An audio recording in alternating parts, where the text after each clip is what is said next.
What if everything people said about you that felt harsh, unfair, or cruel was actually your greatest opportunity?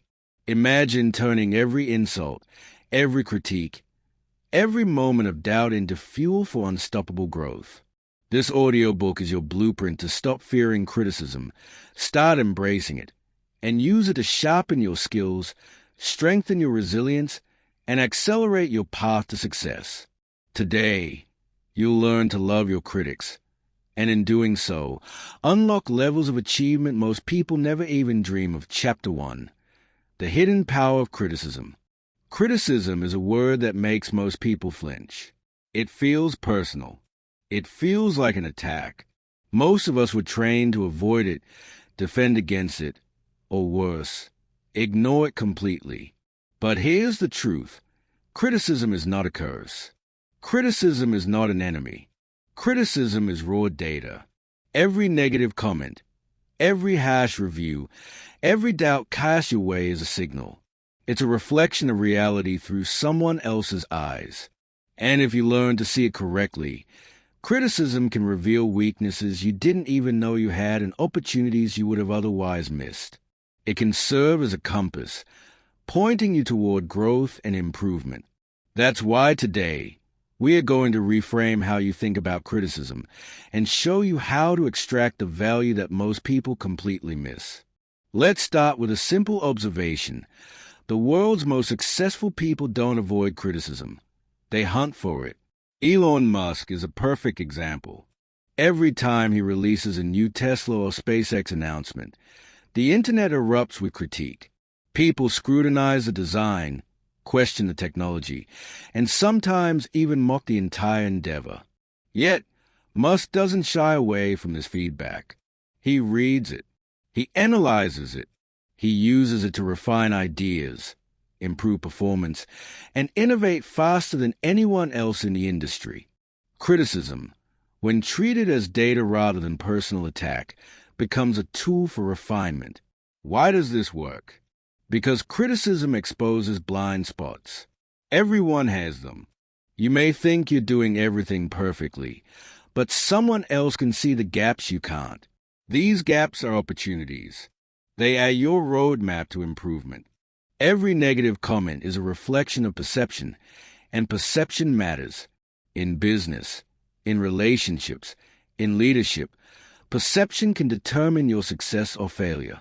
When you ignore criticism, you blind yourself to the very signals that could guide you to high performance. Now, let's get practical. To harness the power of criticism, you first need to reframe your mindset. Start by telling yourself this. Criticism is not a personal attack. It is information. This simple mental shift transforms how you react. Instead of shrinking or arguing, you analyze. Instead of shutting down, you grow. This is the fundamental difference between people who plateau and people who continually advance. Next, distinguish the signal from the noise. Not all criticism is useful. Some of it is uninformed. Some of it is malicious. But somewhere within every critique, there is a nugget of truth, a kernel of insight you can act upon. This requires a methodical approach. Take every piece of criticism and ask 3 questions. Is there truth here? Can I act on it? What part can I discard? This triage system ensures you focus on what matters and don't waste energy on useless noise.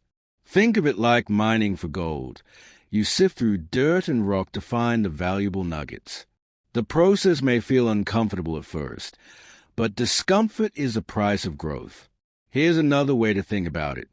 Criticism is like a mirror, but it's not just any mirror. It's a mirror held up by someone who has no obligation to be polite. They show you what you cannot see yourself. And often, the areas exposed are exactly the areas where you have the most potential to improve. Consider professional athletes. Tiger Woods, for example, faced relentless criticism early in his career, from coaches, media, and even peers.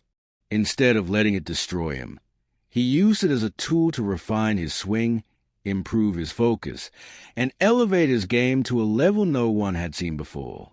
He learned to love criticism, not in a passive way, but actively, strategically, deliberately. The same principle applies to business.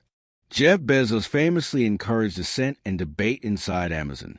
He created a culture where employees could challenge ideas openly. Criticism wasn't punished. It was celebrated as a way to uncover weaknesses before competitors could exploit them. This willingness to embrace critique gave Amazon a decisive edge and allowed it to grow into one of the most powerful companies in the world. So how do you apply this in your own life? Start small. Seek out feedback actively. Ask your colleagues, friends, or mentors, where could I do better?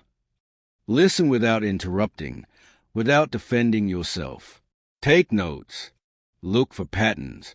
Patterns in criticism reveal consistent weaknesses. And consistent weaknesses are the areas where you can make the most rapid improvements. Another practical technique is journaling. Each time you receive criticism, write it down. Then, write your analysis of it. What is actionable? What is irrelevant? What can you learn from it?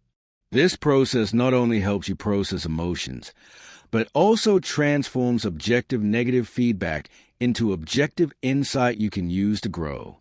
Remember, growth happens at the edge of discomfort.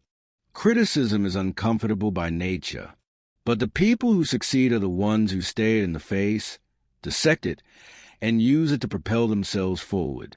Every time you resist criticism, you shrink. Every time you embrace it, you expand. The choice is yours. Let's reinforce this one more time, because it's critical to remember. Criticism is not a curse. It's a compass pointing to growth. Say it to yourself. Criticism is a compass pointing to growth. The more you repeat it, the more you internalize it, and the more natural it becomes to use feedback as a tool instead of a threat. Finally, let's visualize the transformation. Imagine a year from now if you embrace criticism fully. Every time someone points out a weakness, you respond not with defensiveness, but with curiosity. Every negative comment fuels deliberate action. You're sharper, more competent, and more confident. You're not just surviving criticism, you're thriving because of it. Chapter 2. Shift your mindset from victim to student. Criticism feels like a punch to the gut. It triggers defensiveness, anger, and a deep desire to justify yourself. Most people respond the same way. They argue, ignore, or retreat. But here's the hard truth. If you approach criticism as a personal attack, you remain a victim. You stay small. You remain stagnant. And the opportunity hidden within that critique disappears. The first step toward transformation is mindset. You must shift from seeing yourself as a victim to seeing yourself as a student. Every critique, every negative comment, every uncomfortable feedback is a lesson disguised as discomfort. And if you learn to see it this way, you gain a superpower, the ability to extract growth from any situation, no matter how harsh. Let's begin with a fundamental mental shift. Stop asking, why are they attacking me? Start asking, what can I learn here? That single change in perspective immediately transforms the way you experience feedback. Instead of shrinking or defending, you observe, you analyze, you dissect the criticism for value. The mind of a victim sees threat. The mind of a student sees opportunity. Here's a practical technique called the 3 questions method. It's a simple, structured way to process criticism without emotional overload. Every time you receive feedback, whether from a manager, a colleague, a client, or even a stranger, ask yourself these 3 questions. What is true here? Strip away your ego and identify what is factually accurate in the critique. This requires honesty and self-awareness. For example, if someone says your presentation was unclear, instead of dismissing it, ask, were there moments where the audience could have misunderstood my points? Recognize the kernel of truth. Even if it's small, what can I act on? Not all truths are actionable, but most critiques hide a path forward. If you identify a specific behavior, habit, or strategy you can improve, commit to a concrete action. Using the same presentation example, actionable steps could include practicing your delivery, adding clear slides, or soliciting feedback before the next meeting. Action converts insight into growth. What can I ignore? Some criticism is noise. Some feedback comes from envy, bias, or misunderstanding.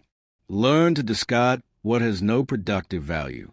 This is crucial because most people allow useless criticism to waste mental energy. Filtering out the irrelevant ensures that you focus only on what drives improvement. The brilliance of this method is in its simplicity. By consciously separating truth, action, and noise, you create a mental filter that prevents emotional hijacking. Instead of reacting, you respond. Instead of suffering, you learn. Every critique becomes a lesson, and every lesson becomes power. Repeat after me. Every critique is a lesson. Every lesson is power. Say it often. Let it sink in. Let it guide your actions. Let's look at real-world examples. Satya Nadella, the CEO of Microsoft, transformed the company by adopting a growth mindset, which is exactly this principle in action.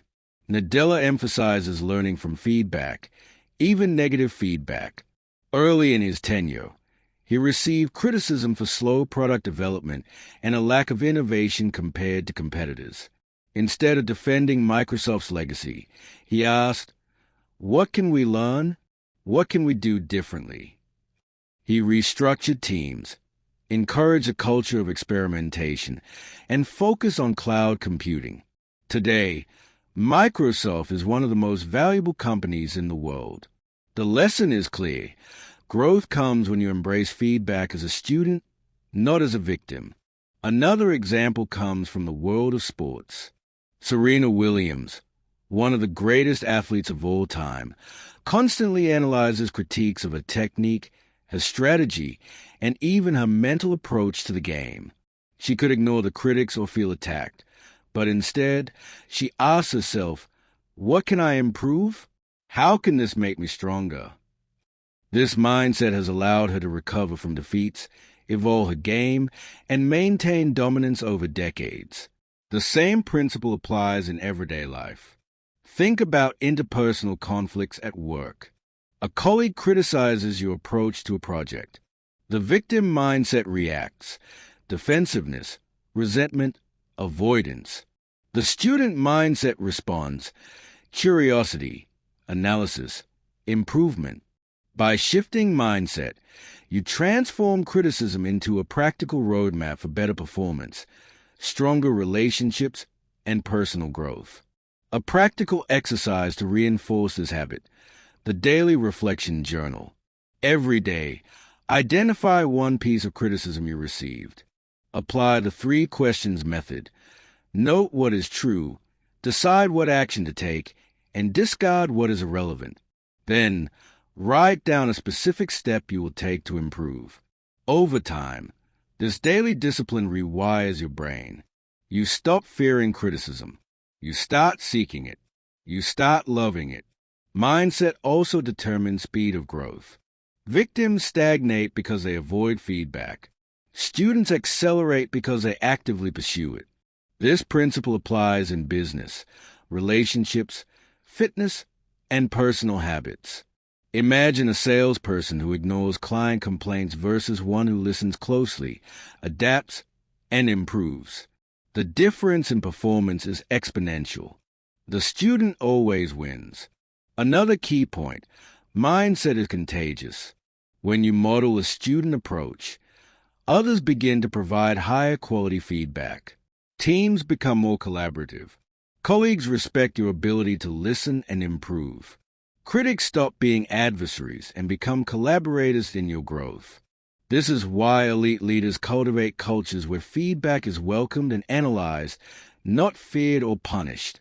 To summarize the chapter, the shift from victim to student is a deliberate choice. It begins with perspective. seeing criticism as data, not insult. It is reinforced with structure. The 3 questions method provides clarity and action. It is amplified by practice, journaling, reflection, and conscious application. And it is validated in the real world by leaders, athletes, and innovators who consistently convert feedback into success. Remember, every critique has a lesson. Every lesson is power. This mantra isn't just motivational fluff. It is a strategic directive. Internalize it. Repeat it. Use it to fuel every action you take. Because the sooner you adopt the student mindset, the faster you convert criticism into growth, and the more unstoppable you become in every area of life. So here's your challenge. The next time someone criticizes you, do not react immediately. Pause. Ask the 3 questions. Identify the lesson. Take action. Journal it. Reflect on it. Apply it. This simple yet deliberate approach will transform criticism from an obstacle into your most powerful tool.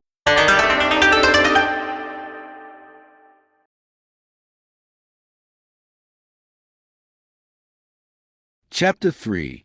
Emotional Armor. How to Stay Unshakable. Criticism stings. It's immediate. It triggers an emotional reaction that can cloud judgment, spark defensiveness, and make even the strongest person feel vulnerable. Most people respond instinctively. They argue, rationalize, or withdraw. And in doing so, they hand over control of their growth to others. The harsh truth is that emotions are powerful, but if left unmanaged, they can sabotage your progress. To master criticism, you need emotional armor. You need the ability to process feedback logically, without letting hurt dictate your response. Let's be clear. This does not mean suppressing your emotions. Suppressing anger, frustration, or disappointment only buries them, creating resentment and stress. Emotional armor means acknowledging your feelings, but refusing to let them drive decisions. It is a capacity to experience criticism fully, analyze it, and convert it into actionable insight. It is the ability to stay unshakable when others aim to destabilize you. The first step is detachment. Detachment doesn't mean indifference. It means creating a mental distance between the critique and your self-worth. The goal is to separate who you are from what is being said about you. Every negative comment or critique is information about your actions, not a judgment of your character. By internalizing this distinction, you reduce the emotional charge and increase clarity. Here's a practical, highly effective technique called the pause and reflect method. When you receive criticism, whether in a meeting, online, or in a personal conversation, resist the urge to respond immediately. Instead, pause. Step away. Wait 24 hours before crafting a response. Why does this work? Because the first reaction is almost always emotional. Studies in psychology show that immediate responses to negative feedback are dominated by the amygdala, the brain's emotional center, which triggers fight or flight reactions. By waiting, you allow the prefrontal cortex, the rational thinking part of the brain, to engage. This delay transforms instinctive defensiveness into deliberate, strategic action. Pause.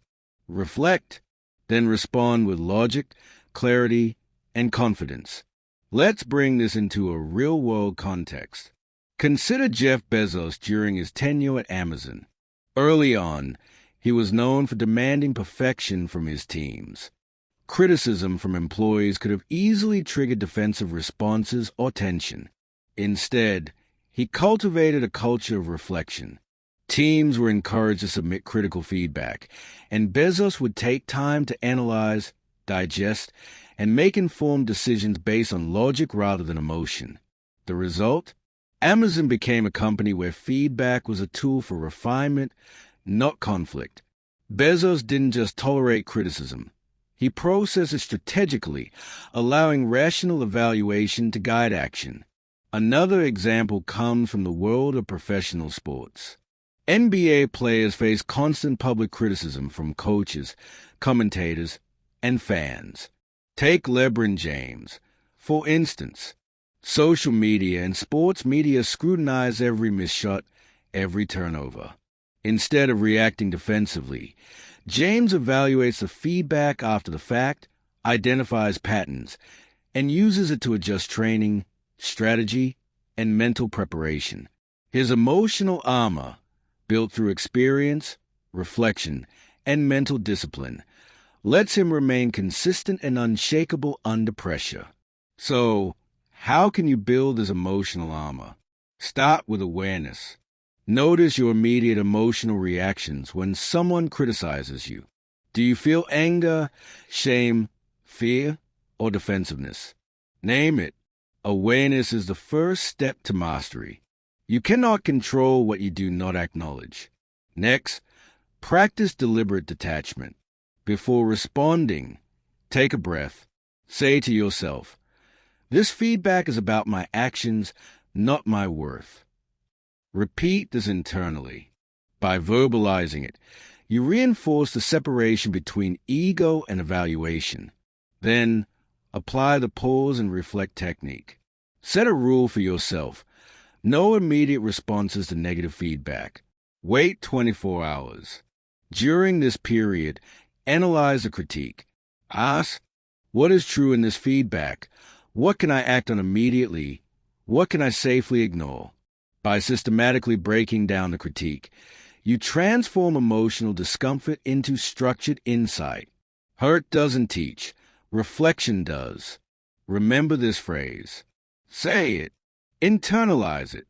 It will anchor your mindset and remind you that growth comes not from pain, but from processing pain with intelligence.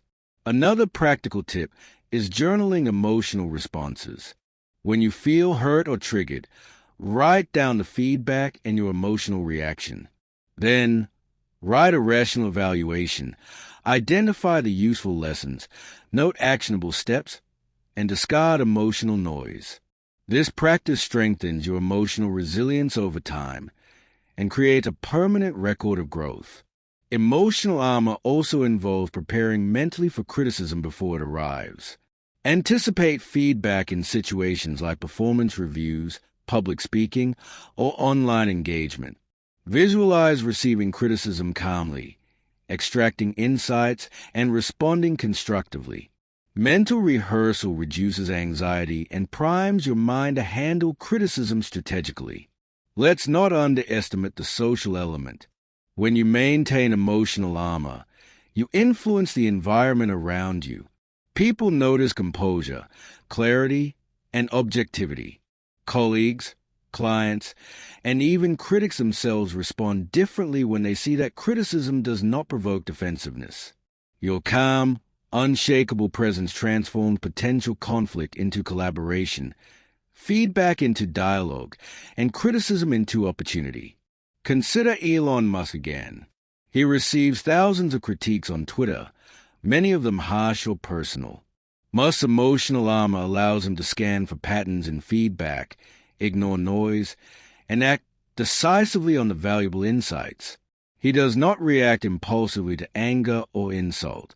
Instead, he evaluates a critique logically, identifies actionable points, and uses them to improve products or strategy. This is emotional armor in practice, a strategic separation of emotion from action. Finally, remember that emotional armor is not built overnight. It is trained daily through conscious awareness, structured reflection, and deliberate practice. Begin with small criticisms, a colleague's feedback, a client's complaint, a minor social slight. Apply the pause and reflect method. Analyze. Act. Repeat. Gradually, you will develop unshakable resilience, the ability to handle even the most intense criticism with composure, and the capacity to convert every negative experience into a positive outcome. So, internalize this truth. Hurt doesn't teach. Reflection does. Let it guide every critique, every comment, every uncomfortable feedback. Chapter 4. Extract the gold. Finding actionable insights. Criticism is everywhere, from bosses, colleagues, clients, social media, and even friends or family. Some of it is accurate. Some of it is bias. Some of it is simply noise. The challenge is clear. How do you separate the valuable insights from the worthless chatter? How do you extract the gold that will genuinely help you grow? This chapter is about developing the skill of filtering feedback so that every critique becomes a building block toward mastery rather than a distraction or emotional drain. The first step in extracting actionable insights is to recognize that not all criticism is created equal. Some people speak without knowledge. Some are projecting their own insecurities. Some are influenced by emotion, bias, or misunderstanding. If you respond to every comment equally, you waste time, energy, and focus. Top performers don't react to every opinion. They skim the noise and focus on patterns.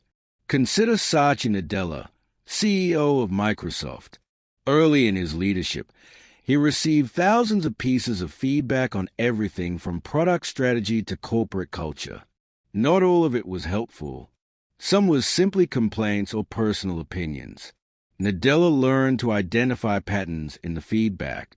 When multiple sources highlighted the same challenge, slow innovation, fragmented teams, he acted decisively. Single comments were ignored. Repeated signals became actionable priorities. This is a core principle. Pattern recognition transforms scattered criticism into clear insight. Here's the practical technique you can use to apply this principle immediately. Highlight actionable points. Discard the rest. When receiving criticism, read through all the comments or feedback. Use a highlighter, journal, or notes app. Identify statements that are specific, repeatable, and relevant to your goals. Anything vague, emotional, or inconsistent is noise. Focus on what you can act on. The phrase to remember is simple. Every insight is a building block. Ignore the rest. Say it out loud. Let it guide your decisions. Let's break it down with an example from the business world. Imagine you run a small marketing agency. You receive client feedback. Some complain your reports are too detailed. Others say they are too brief. Some critique your design choices. Others comment on your communication style. If you treat every comment equally, you'll spiral into confusion. But if you identify repeated patterns, multiple clients consistently mention unclear reporting, you have a clear, actionable insight. That's where your energy goes. The rest is noise. This principle is not just for professionals. Athletes, artists, and public figures apply it constantly. Serena Williams, during her career, received countless critiques from coaching staff, media, and fans. Some were irrelevant, some emotional, some unhelpful. But she learned to identify recurring themes in her feedback, timing, footwork, or mental focus. Those patterns informed her training sessions, enabling targeted improvements that propelled her to sustain dominance in tennis. Actionable insights are more than just noticing patterns. They are about prioritizing them into a plan of action. Once you identify the recurring feedback, ask yourself, can I address this immediately with a specific step? What resources, tools, or guidance do I need to improve in this area? How can I measure improvement to ensure the action is effective? For example, if multiple clients complain that your project updates are unclear, your immediate action could be implementing a standardized progress report template. You could measure effectiveness by asking clients for structured feedback after the next 3 projects. This turns objective criticism into measurable growth. Another crucial point: don't let emotional weight distort your perception of the feedback. Harsh criticism can trigger strong emotional reactions, anger, fear, embarrassment. But those reactions are distractions. They do not contain truth. Pause, separate emotion from data, and focus on facts. Use the pause and reflect technique. were discussed in Chapter 3. Emotional clarity is essential for extracting meaningful insights. Here's a step-by-step method to extract actionable insights systematically. Collect feedback in one place. Journal, spreadsheet, or digital note, whatever works. Keep it organized. Identify recurring themes. Look for patterns in feedback that appear multiple times or from credible sources. Highlight actionable points. Ask yourself, can I do something about this? Only mark items you can actively address. Discard the rest. Any vague, emotional, or one-off feedback is noise. Do not dwell on it. Create a plan. Transform insights into specific, measurable actions. Schedule them, track them, and follow up. Now, consider a real-world corporate example. Jeff Bezos and Amazon's approach to customer reviews. Every year, Amazon receives millions of reviews. Most are subjective or offhand comments. But Bezos and his teams do not ignore them. They look for recurring complaints, delayed shipping, unclear packaging, product durability issues.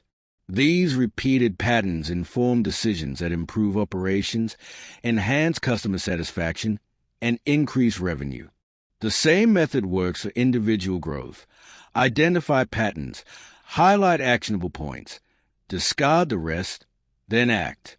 Another example comes from Elon Musk, who monitors feedback on Tesla products and SpaceX launches.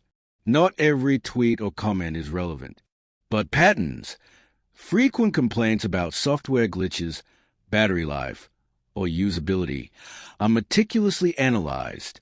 Teams extract these insights and turn them into product improvements. Musk's success demonstrates that extracting the gold from criticism requires a disciplined focus on patterns, facts, and action.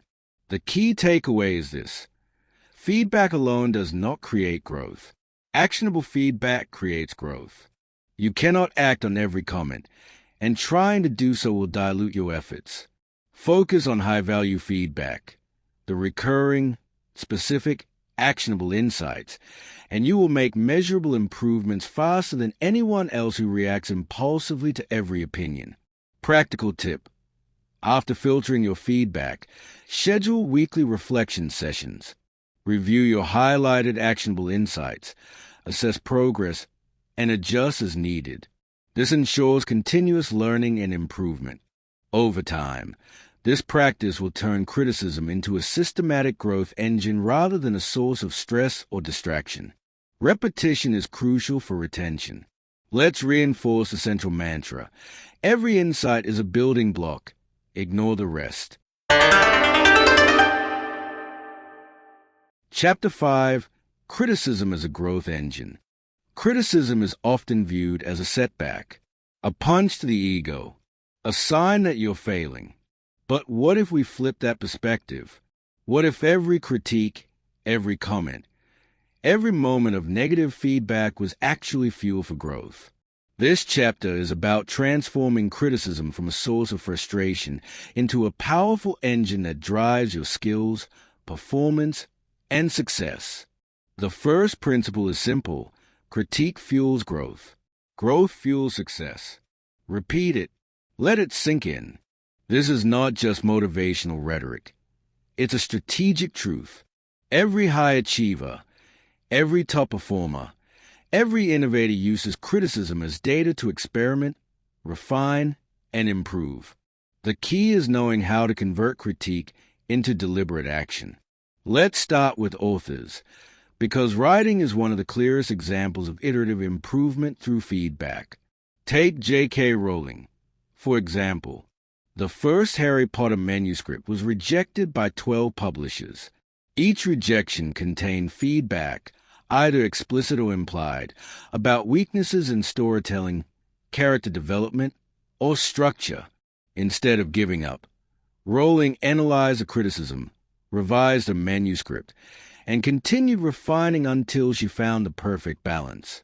Hundreds of revisions later, the book became a global phenomenon. She didn't just endure criticism, she used it as an engine for improvement. Every critique provided information that guided the next experiment. This approach, treating feedback as fuel for deliberate experiments, applies far beyond writing. In business, tech, sports, and personal development, the formula is the same. Receive feedback, analyze, design an experiment, test, refine.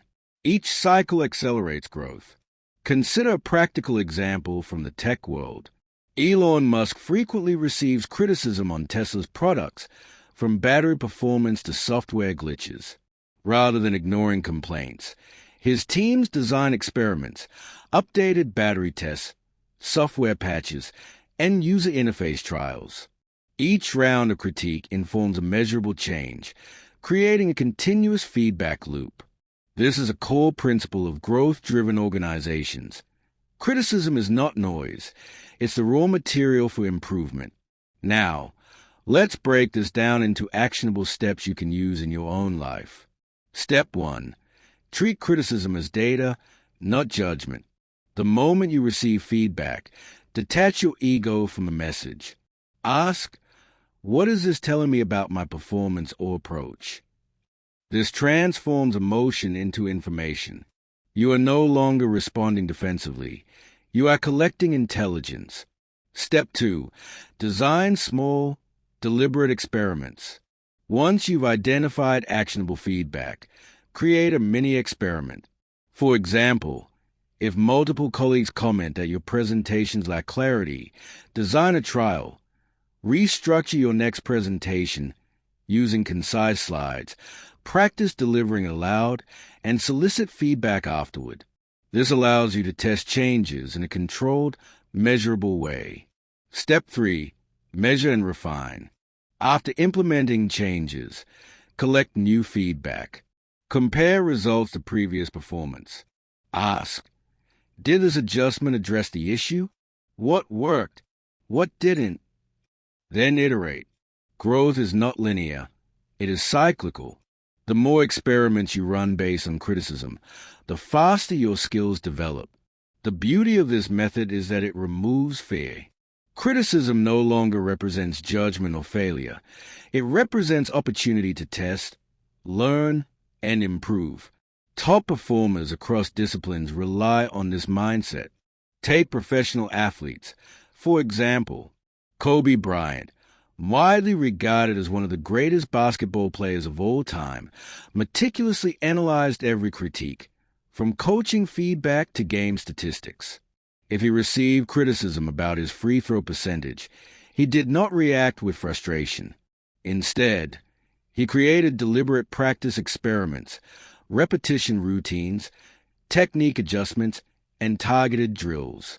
Over thousands of repetitions, he refined his performance, turning criticism into measurable improvement.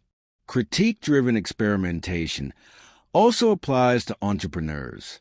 Sarah Blakely, founder of Spanx, used early feedback from friends and potential customers to adjust prototypes of her products. Every suggestion, complaint, or concern was treated as data to test. The result, a product that resonated with millions. Blakely did not fear criticism. She leveraged it to design experiments that accelerated success.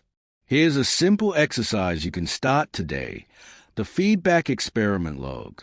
Record every critique you receive, no matter how small, identify patterns, and select one actionable point.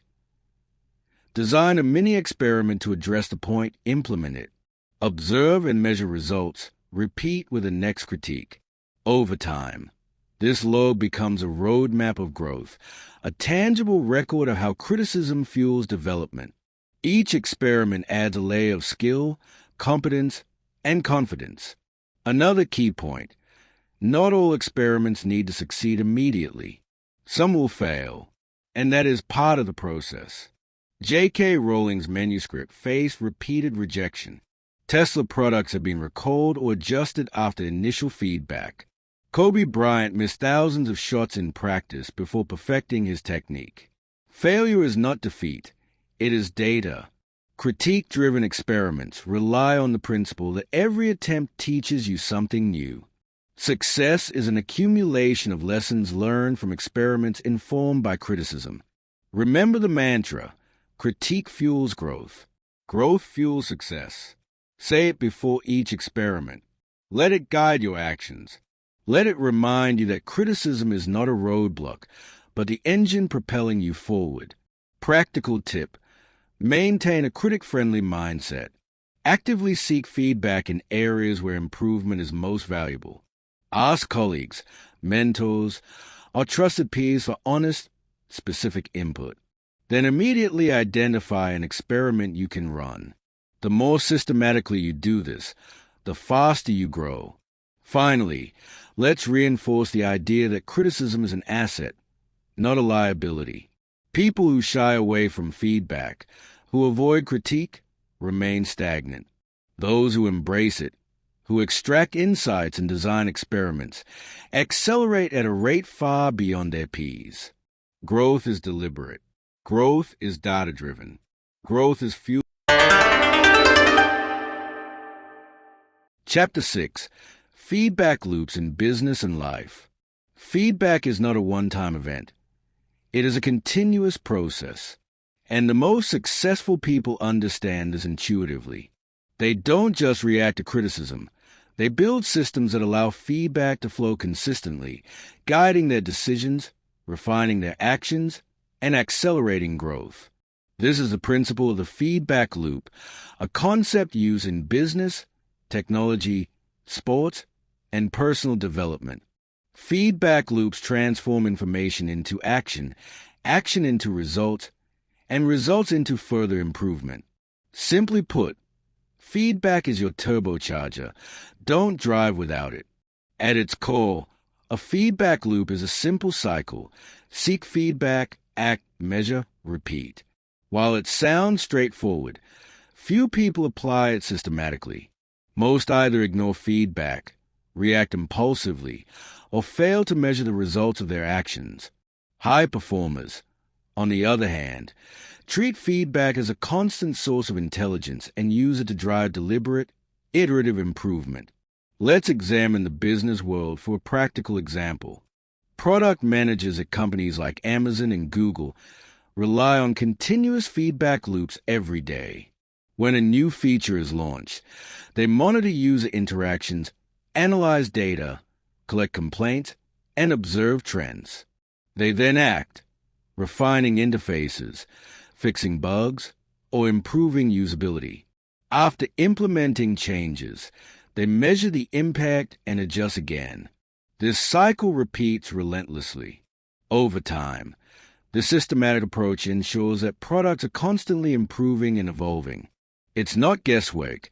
It's disciplined iteration powered by feedback. You can apply the same model in your personal life. Think of your goals, whether it's improving communication skills, fitness, or career performance. As a product, you can treat yourself as a self-experiment, constantly gathering feedback, testing changes, measuring results, and repeating the cycle. For example, if you're aiming to improve public speaking, seek feedback from peers after every presentation. Implement actionable suggestions. Track your improvement over time. Adjust based on results. Repeat. In this way, personal growth becomes measurable, continuous, and unstoppable. Here's a practical framework to implement feedback loops in any area of life. Step 1. Seek feedback actively. Don't wait for criticism to come to you. Ask for it. Target specific areas where you want to improve. For instance, a project manager could ask teammates, "Which part of my report could be clearer?" A fitness coach could request, "Which exercises should I adjust for better performance?" Active solicitation ensures the feedback is relevant and actionable. Step 2. Act decisively on the feedback. Once you receive insights, design small, deliberate actions or experiments. Apply the recommendations in a focused, measurable way. This could mean rewriting a presentation, adjusting a routine, or changing a process. Action converts raw information into tangible results. Step 3. Measure outcomes. Feedback loops only work if you track results. Ask yourself, did this change improve performance? Did it address the criticism effectively? Quantify where possible, percent improvement, number of positive responses, efficiency gains, or use qualitative assessment. Measurement validates your action and informs your next step. Step 4. Repeat relentlessly. Iteration is the key. Improvement is rarely linear. Each cycle of feedback, action, and measurement builds momentum. Over time, these repeated loops compound, resulting in growth that is both faster and more reliable than sporadic, unstructured efforts. Let's explore real-world examples outside of business. Consider elite athletes like Michael Phelps. Phelps and his coaches meticulously track performance metrics during every practice and competition. Stroke technique, lap times, turn efficiency, and breathing patterns are all analyzed. Feedback from coaches informs adjustments, which are then measured in the pool. This cycle is repeated thousands of times over a career. The result? A record-breaking athlete whose performance is continually refined. Feedback loops turn incremental improvements into exponential gains. Another example is from the creative world. Filmmakers like Steven Spielberg routinely test scripts and scenes with focus groups. They collect viewer feedback, adjust pacing, dialogue, and scenes, and retest. The process is iterative. Every critique fuels a new experiment, resulting in films that resonate with millions. Spielberg's success demonstrates that feedback loops are not just corporate tools. They are universal principles of improvement. The most effective feedback loops combine speed, accuracy, and actionability. Fast loops allow you to correct errors before they become habits. Accurate loops ensure that you focus only on relevant and reliable feedback. Actionable loops translate insights into deliberate behavior. Together, these elements create a system that accelerates learning, skill development, and performance in every domain. Here's how you can build these loops in your life. Document all feedback. Keep a feedback journal or digital log to track comments, suggestions, and critiques. Over time, patterns emerge that guide priorities. Set measurable goals for each cycle. Define what success looks like for each action based on feedback. Clear benchmarks make it easier to track progress. Analyze trends, not isolated comments. One-off critiques may be noise. Patterns indicate true areas for improvement. Adjust and iterate. Implement small changes. Measure results. Refine further, and repeat. Over months, this creates a compounding growth effect. The critical mindset for feedback loops is one of curiosity, humility, and experimentation. You must remain curious about how to improve, humble enough to accept that your current approach may be flawed, and willing to experiment with new strategies. Without these qualities, feedback loops break down. They become reactive, inconsistent, or emotionally charged rather than strategic. Finally, consider the broader principle. Feedback is a turbocharger for performance. Driving without it slows your growth. Every feedback loop you implement injects fuel, adjusts your course, and accelerates progress. Ignore it, and you plateau. Embrace it, and you achieve compounding gains that far outpace your peers. So here's your action challenge. Identify one area of your life where feedback is currently underutilized. Implement a feedback loop this week. Seek input, act.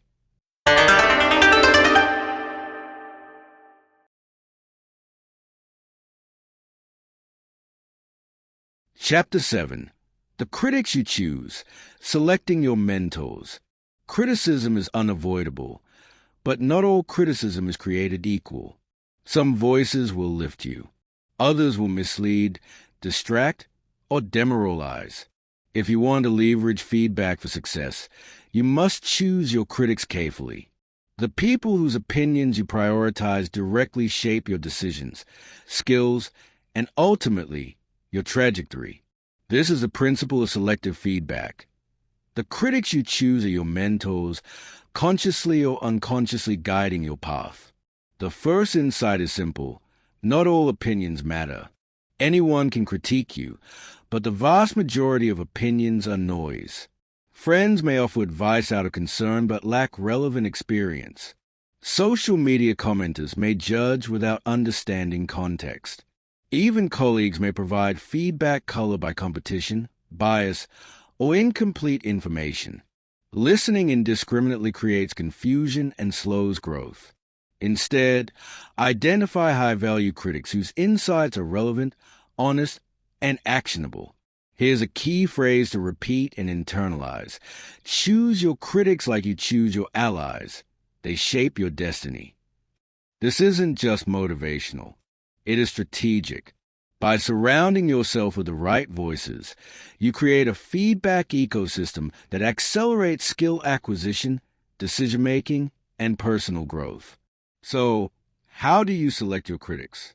Start by evaluating credibility. Ask yourself, does this person have experience or expertise in the area I want to grow? Constructive criticism comes from those who have already navigated the terrain you aim to master. A rookie cannot give the same quality of advice as someone who has achieved measurable success in your field. For example, if you are building a startup, the insight of an experienced entrepreneur or investor is far more valuable than a casual observer's opinion. Is this person honest and direct? Flattery and vague praise are useless for growth. Seek critics who tell the truth, even when it's uncomfortable. High-value mentors are willing to deliver constructive critique without sugarcoating. Tim Ferriss, the author and entrepreneur, emphasizes the importance of brutal honesty from trusted advisors to identify blind spots in business and performance. Without honesty, feedback is meaningless. Can I act on their feedback? Criticism must be actionable to drive results. Advice should be specific, focused, and relevant to your goals. If a critique is vague or abstract, it may feel stimulating but will not produce measurable improvement. Select critics who help you identify clear, implementable steps for growth. Once you've evaluated credibility, the next step is building a trusted feedback circle. This is a small group of individuals whose opinions you prioritize. They are diverse enough to cover different perspectives, but aligned in their commitment to your growth. Keep the circle manageable. 5 to 7 people is often ideal, so that feedback is focused and consistent. A practical example: consider Reed Hastings, CEO of Netflix. Hastings surrounds himself with a tight group of trusted advisors and executives. He actively seeks their input on strategy, product decisions, and company culture. These are critics whose insights he trusts and acts upon. The feedback loop is controlled and high value, allowing him to make better decisions faster while filtering out noise from less relevant sources. Here's how to implement your own feedback circle. Identify potential members. Look for individuals with expertise, honesty, and actionable insight relevant to your goals. This could include mentors, peers, coaches, or even industry experts you can consult. Establish expectations. Let them know you value candid feedback. Clarify that you want actionable, specific critique, and that you are open to being challenged. Schedule regular input. Feedback is most effective when it is structured and consistent. Monthly or quarterly review sessions work well. Provide context of your current challenges so that critique is relevant and focused. Act and iterate. Treat this feedback as you would any experiment. Implement recommendations, track results, and return to your circle for adjustments. It's also important to diversify perspectives. While expertise is crucial, different viewpoints prevent blind spots. For example, Steve Jobs valued input not only from engineers but also from designers, marketers, and customers. By combining technical expertise, aesthetic sensibility, and user perspective, he could make more holistic decisions. A feedback circle should balance depth of expertise with breadth of perspective. Another key point: manage emotional impact. Even trusted critics can deliver feedback that stings. Remember your emotional armor from Chapter 3. Detach ego from evaluation. Your feedback circle is there to guide action, not punish you. Use the pause and reflect technique. Absorb the critique, identify actionable insights, discard noise, and apply changes deliberately. Emotional control ensures the value of feedback is fully realized. Consider real-world application in sports. Serena Williams has a small team of coaches, physical trainers, and mentors whose opinions she prioritizes. She does not respond to every fan comment or media critique. Instead, she focuses on the people whose feedback is relevant to her performance. This selective listening allows her to refine technique, maintain focus, and continuously improve without distraction from noise. The principle applies in creative endeavors as well. Filmmakers, writers, and artists often use critique groups to refine their craft. These groups are composed of trusted peers who understand the medium and provide honest, actionable feedback. Feedback from strangers or casual observers is often filtered out, preventing unnecessary discouragement while ensuring progress. Chapter 8. Confronting the fear of negative judgment. Fear of criticism is one of the most powerful barriers to growth. It holds people back from speaking up, taking risks, and pursuing opportunities. Most people avoid feedback not because it isn't valuable, but because it feels uncomfortable, threatening, or personal. Yet fear, when confronted strategically, is a signal, an indication that you are stepping outside your comfort zone and moving toward meaningful growth. Fear is the first sign you're about to grow. Repeat it. Let it frame your approach to criticism from now on. The first step is acknowledging the fear. Most individuals try to rationalize avoidance. I don't need their opinion, or I'll get feedback later. But avoidance only reinforces the fear, making criticism feel more threatening over time. Growth begins when you face the discomfort head-on. Recognize that the fear is a natural response to potential judgment, but it does not define your capability or limit your potential. One practical technique to confront fear is the daily exposure exercise. Each day, intentionally expose yourself to one uncomfortable critique. This could be asking a colleague to review your work honestly, requesting feedback on a creative project, or even sharing a bold opinion in a meeting. The key is to seek feedback that challenges you rather than what is easy or comfortable. Over time, repeated exposure desensitizes you to negative judgment, transforming fear into familiarity and, eventually, confidence. Consider real-world examples. Oprah Winfrey, early in her career, faced intense criticism from media commentators, viewers, and even executives. The scrutiny could have easily paralyzed her, but she chose to confront it. She sought constructive input from trusted advisors, learned from harsh comments, and adjusted her approach accordingly. By facing criticism repeatedly, she developed resilience and refined her craft, ultimately becoming one of the most influential media figures in history. The same principle applies to entrepreneurs. Howard Schultz, former CEO of Starbucks, encountered skepticism from investors, employees, and even friends when he proposed transforming Starbucks from a small coffee retailer into a global brand. Each negative judgment could have been a barrier, but he confronted fear directly, using critique as guidance. Feedback helped him identify weaknesses in strategy and messaging. The willingness to face criticism head-on allowed Schultz to scale Starbucks to over 30,000 stores worldwide. Here's a step-by-step framework to confront your own fear of negative judgment. Step 1. Recognize the fear. Label it. When you feel anxiety about feedback, acknowledge it. I am afraid of being criticized. Naming the fear reduces its power and allows you to approach it logically rather than emotionally. Step 2. Reframe criticism as information. Instead of viewing critique as a personal attack, see it as data about your current performance. Ask, what can I learn here? What is actionable? Reframing transforms the experience from threatening to constructive. Step 3. Apply the daily exposure exercise. Each day, intentionally seek one piece of feedback that feels uncomfortable. Track your reactions and progress. Start small if necessary. Ask a peer to review a single aspect of your work.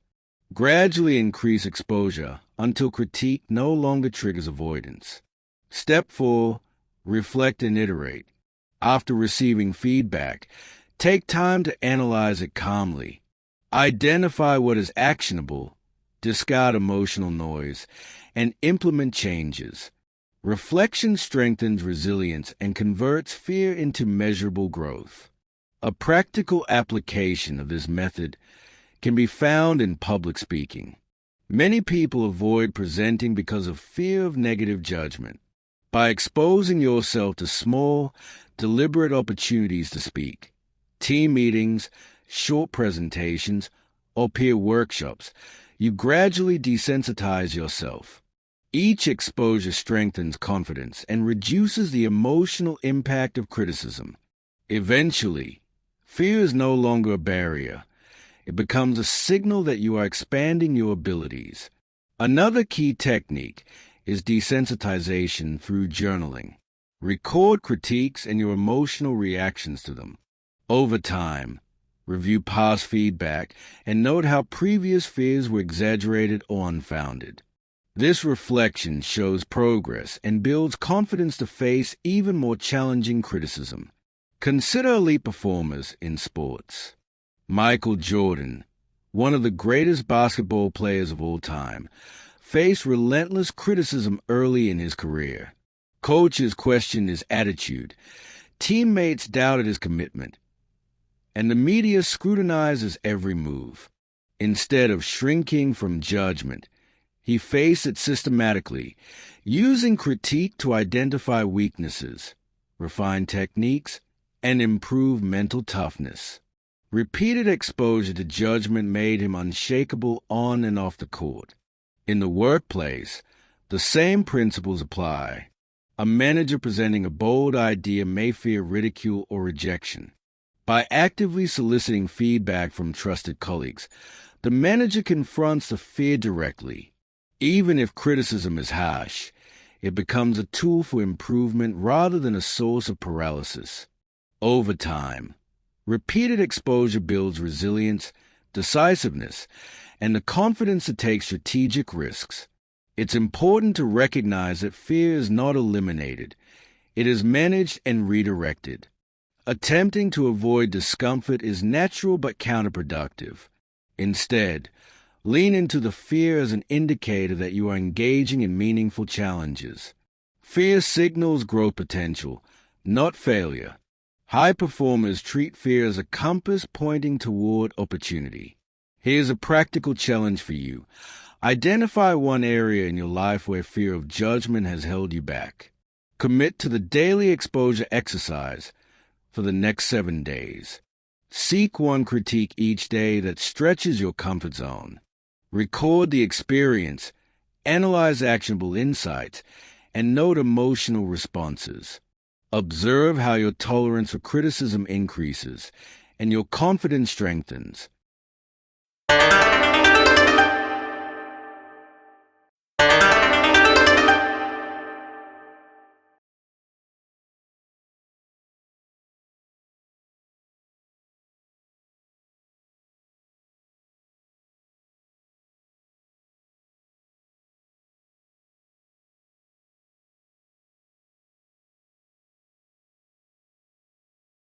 Chapter 9. Turning public criticism into public power. Criticism becomes truly transformative when you stop hiding from it and start leveraging it publicly. In the age of social media, online reviews, and public commentary, negative feedback is unavoidable. Yet the most successful individuals and entrepreneurs treat public criticism not as a threat, but as a springboard for visibility, credibility, and growth. This chapter teaches you how to convert public critique into public power, turning detractors into allies in your progress. Remember the mantra, the louder the critics, the bigger the opportunity. The first step is to shift your perspective on visibility. Many people fear public critique because they equate criticism with failure or embarrassment. In reality, public feedback is the most direct, unfiltered form of market intelligence. It reveals exactly how your work is perceived, which aspects resonate, and which fall short. This kind of insight is invaluable because it is immediate, measurable, and widely representative. Ignoring it is like ignoring a live performance review from thousands of eyes. Let's look at real-world examples. Elon Musk frequently faces public criticism on Twitter, ranging from skepticism about Tesla vehicles to negative commentary on SpaceX launches. Instead of retreating, he uses his visibility to gauge public sentiment, clarify misunderstandings, and highlight improvements. When Tesla's Model 3 rollout was criticized for delays, Musk publicly documented updates and progress. This transparency not only turned some critics into advocates, but also demonstrated resilience and accountability, traits that strengthened his brand. The same principle applies to entrepreneurs navigating public product feedback. Consider Sarah Blakely, founder of Spanx. Early in her career, she faced skepticism about the practicality and appeal of her products. Instead of withdrawing, she used public feedback as a guide. She refined prototypes based on customer complaints and documented improvements in marketing campaigns. Each iteration demonstrated responsiveness and built trust with consumers. Public criticism became a tool for product validation and brand loyalty. Here's a practical framework for transforming public critique into public power. Step 1. Listen without defensiveness. The first rule is not to react impulsively. Negative comments, harsh reviews, and public skepticism often trigger emotional responses. Pause. Analyze. Identify actionable insights. Ask, what can I learn from this? What can I improve? Emotional detachment allows you to extract value rather than waste energy reacting defensively. Step 2. Document improvements publicly. Transparency is a game changer. If criticism highlights a flaw or gap, address it openly. Demonstrate the changes you are making. For example, a software developer receiving public bug reports can post updates explaining fixes. A content creator facing critique on style or clarity can showcase revisions or enhance approaches. By publicly documenting progress, you turn criticism into proof of competence, showing that you are responsive and proactive. Step 3. Treat critics as collaborators. Public critics are often more invested than neutral observers. They care enough to comment, engage selectively and constructively, acknowledge valid points, show appreciation for feedback. When critics see that their input drives tangible improvement, they become inadvertent allies who amplify your credibility. This is a subtle but powerful transformation. Negativity converts into social proof of your adaptability and resilience. Step 4. Iterate and reinforce. Just as in private feedback loops, public criticism works best in cycles. Implement improvements, communicate updates, observe reactions, and adjust further. This iterative approach ensures continuous growth while reinforcing your reputation as someone who listens, adapts, and delivers. Practical exercises to apply this principle. Create a public feedback tracker. Document all public comments, reviews, and critiques. Categorize them by type, constructive, opinion, or noise. Highlight actionable points and plan responses or improvements. Set measurable goals for visible change. If criticism revolves around product quality, customer service, or communication, define clear, public metrics for improvement. Share progress transparently with your audience. Leverage storytelling. Frame your response to criticism as a narrative of learning and growth. For example, we heard your feedback on X and made these changes to improve Y. This positions criticism as a catalyst for improvement and invites your audience to witness your evolution. Consider a contemporary example from social media. Gary Vaynerchuk, entrepreneur and influencer, often receives harsh online criticism about his content style, business advice, and personal branding.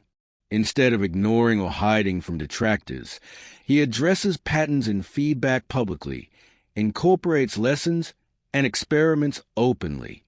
Critics become part of his narrative, while his transparency strengthens audience trust and engagement. Another example is in the creative arts. Authors, musicians, and filmmakers often face public critique before achieving mainstream recognition.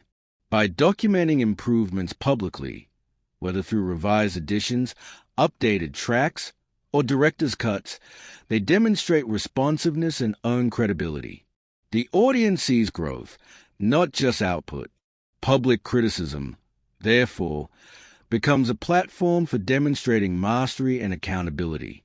A key psychological principle is reframing social exposure. Public criticism triggers the same fear circuits as private critique, but it also presents a unique opportunity for amplification. The more visible the critique, the larger the stage to demonstrate improvement, resilience, and creativity. Instead of shrinking from the spotlight, step into it. Let the criticism drive your evolution, and let your responses showcase your commitment to excellence. It's important to filter feedback wisely. Not all public opinions are actionable. Some are mere noise or trolling. Focus on patterns, consistent points, or insights from credible voices. The goal is not to appease every commentator, but to extract strategic lessons that enhance performance and reputation. Finally, embrace the mantra: the louder the critics, the bigger the opportunity. Let it remind you that visibility of critique signals a chance to improve, to experiment, and to demonstrate resilience on a grand stage. Public criticism, when leveraged effectively, becomes fuel for growth, proof of competence, and a catalyst for influence. Action step: identify one area of public feedback you have received recently, social media comments, reviews, or public evaluations. Chapter 10. Mastering the Critic Within. The most powerful critic you will ever face is not external. It lives in your mind. Your inner voice, the internal commentary, self-doubt, and constant evaluation of your performance has enormous influence over your confidence, decisions, and actions. When left unchecked, it can sabotage your growth, instill fear, and erode self-belief. But when harnessed properly, your inner critic becomes your strongest ally, a tool for introspection, improvement, and disciplined personal growth. Your fiercest critic lives in your mind. Train it to serve you, not sabotage you. The first step in mastering the inner critic is awareness. Most people react unconsciously to their inner dialogue. Thoughts like "I'm not good enough" or "I'll fail" may feel automatic, but they shape behavior. Recognizing these patterns is the first step toward control. Awareness allows you to separate truth from fear, observation from judgment. Consider real-world examples. Serena Williams, widely regarded as one of the greatest athletes of all time, has often spoken about the internal pressure she faces before competitions. Her inner critic pushes her to train harder, refine technique, and anticipate challenges, but she has learned to channel it as motivation rather than letting it paralyze her. By framing internal critique as a data source for improvement, she converts self-doubt into deliberate action. A practical technique to master your inner critic is the daily reflection journal. Each day, Take 10 to 15 minutes to document your thoughts, particularly negative self-assessments or doubts. Then, for each critique, ask 3 questions. Is this observation true? Separate factual evaluation from emotional exaggeration. Often, your mind magnifies perceived shortcomings. Ask yourself objectively, is this valid or is it fear speaking? Is this actionable? Only internal critiques that point to concrete improvements are useful. Vague doubts, like I'm not enough, are not actionable. Convert critiques into measurable goals. I need to practice public speaking 3 times this week. How can I use this to grow? Reframe criticism as fuel for development. For example, if your inner critic highlights a weak presentation style, design a small experiment. Practice a pitch with a colleague, record it, and implement improvements. This transforms self-doubt into a structured path for growth. Another approach is mental reframing. Negative self-talk can be converted into constructive prompts by asking, what would a coach say about this? Your inner critic becomes a strategic advisor rather than an emotional tormentor. Tony Robbins, the motivational speaker, emphasizes the idea of reprogramming internal dialogue to reinforce empowerment rather than fear. High performers treat their inner voice as a tool to sharpen skills and guide decisions, rather than as an obstacle. Let's consider entrepreneurs. Howard Schultz, former CEO of Starbucks, reportedly questioned every major decision during the company's early years. Yet instead of being paralyzed, he used that internal critique to stress test ideas, anticipate objections, and refine strategies. Daily reflection and structured analysis of internal doubts help convert worry into clarity, resulting in smarter decisions and measurable growth. Here's a step-by-step framework to train your inner critic. Step 1. Record the critique. Write down negative thoughts as they arise. This externalization reduces emotional charge and makes a critique easier to analyze objectively. Step 2. Evaluate truth. Separate fear or ego from factual assessment. Ask yourself, is this a genuine skill gap or is this anxiety talking? Step 3. Convert into action. Turn actionable critiques into concrete steps. If you doubt your ability to lead a meeting, schedule a practice session, seek input from a mentor, or rehearse your points. Step 4. Review progress. At the end of the week, review your journal. Note improvements, patterns, and areas for further growth. Reinforce positive outcomes and adjust strategies for persistent challenges. Consider elite performers in music, sports, and business. Every high achiever engages in some form of structured self-reflection. Musicians like Yo-Yo Ma meticulously evaluate practice sessions, noting technical flaws and emotional delivery. Coaches in sports review video footage to critique performance. The principle is the same. The inner critic is most useful when documented, analyzed, and converted into measurable improvements. It's also important to control emotional intensity. Your inner critic can become overwhelming if allowed to dominate your self-perception. Techniques like mindfulness, meditation, or short breathing exercises help regulate emotional responses, enabling you to process critiques calmly and rationally. Calm reflection ensures that self-critique remains a strategic tool, not a source of paralysis. Another tip: celebrate small wins. The inner critic tends to magnify flaws and minimize progress. Document improvements alongside critiques. This balance builds confidence and reinforces a principle that your inner voice is a partner in growth, not a saboteur. Practical exercise. Each night for 14 days, write down 3 critiques you notice in yourself. For each, determine if it is valid, actionable, and growth-oriented. Then, design a one-step action plan for improvement. Review results weekly. Over time, your inner critic becomes a daily performance coach, guiding incremental improvement rather than generating anxiety. Let's reinforce the mantra one more time. Your fiercest critic lives in your mind. Train it to serve you, not sabotage you. Internalize it. Your thoughts are not automatically truths. They are signals. When channeled effectively, they sharpen judgment, accelerate learning, and strengthen resilience. The inner critic, when mastered, becomes your strategic